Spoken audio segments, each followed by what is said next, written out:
जय भीम. आपण पाहतात थेट वार्ता. आज आपण स्मरण करतो एका अशा माऊलीचं जिच्याशिवाय डॉक्टर बाबासाहेब आंबेडकरांचा इतिहास पूर्णच होऊ शकत नाही. पण इतिहासाच्या पुस्तकात ज्यांचं नाव फारसं दिसत नाही त्या म्हणजे त्यागमूर्ती रमाई आंबेडकर. रमाई यांचा जन्म 7 फेब्रुवारी 1898 एका अत्यंत गरीब कुटुंबात झाला. लहानपणीच आई वडिलांचे छत्र हरपले. बालपण म्हणजे खेळण्याचं वय. पण रमाईच्या वाट्याला आली ती जबाबदारी, दारिद्र्य आणि उपासमार. वयाच्या अवघ्या 9व्या वर्षी त्यांचा विवाह भीमराव आंबेडकर यांच्याशी झाला.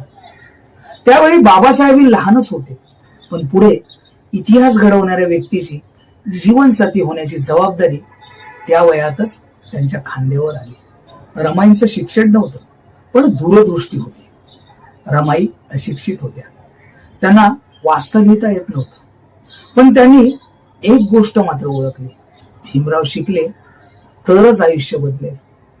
जेव्हा बाबासाहेब परदेशात शिक्षणासाठी गेले, कोलंबिया विद्यापीठ आणि लंडन स्कूल ऑफ इकॉनॉमिक्स मध्ये, तेव्हा घर चालवण्याची संपूर्ण जबाबदारी रमाईंवर होती. अनेक वेळा घरात अन्न नव्हतं. त्यांनी स्वतः उपाशी राहून मुलांना खाऊ घातलं, पण बाबासाहेबांना पत्रात कधीही आपली अडचण सांगितली नाही, कारण त्यांना भीती होती बाबासाहेब परत येतील आणि शिक्षण अर्धवट राहील. रमाई आणि बाबासाहेबांना 5 मुलं झाली, पण त्यापैकी 4 मुलं लहान वयातच मृत्युमुखी पडली. कल्पना करा, एक आई म्हणून हे दुःख किती भयंकर असेल. पण तरीही रमाई ढासळल्या नाहीत. तरी बाबासाहेबांना कधीच भावनिक कमकुवत होऊ दिलं नाही. रमाई बाबासाहेबांना साहेब म्हणून हाक मारायच्या. त्यांचं नातं हे फक्त पती पत्नीचं नव्हतं, तर एक ध्येयवादी सोबतीचं होतं.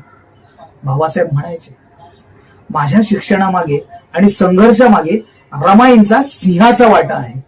मुंबईत राहण्याच्या काळात रमाई पाण्यासाठी लांब रांगेत उभा राहत असत. घरात पैसा नसायचा. त्यांनी दागिने विकले. बाबासाहेब त्यावेळेस समाजक्रांतीसाठी लढत होते. तेव्हा घर, मुलं, उपासमार, आजारपण हे सगळं रमाई एकट्याने सांभाळत होत्या. त्या कधीही सभांमध्ये दिसल्या नाहीत, भाषणं केली नाहीत, पण बाबासाहेबांच्या प्रत्येक यशामागे त्यांची सावली होती. खऱ्या अर्थाने रमाई तुफानाची सावली होती. रमाईंचं आरोग्य सतत खालावत होतं. सततचा ताण, उपासमार, दुःख यामुळे त्या आजारी पडल्या. 27 मे 1935 रोजी त्यांचं निधन झालं. त्यावेळी बाबासाहेबांच्या आयुष्यातील सर्वात मोठा आधार हरपला.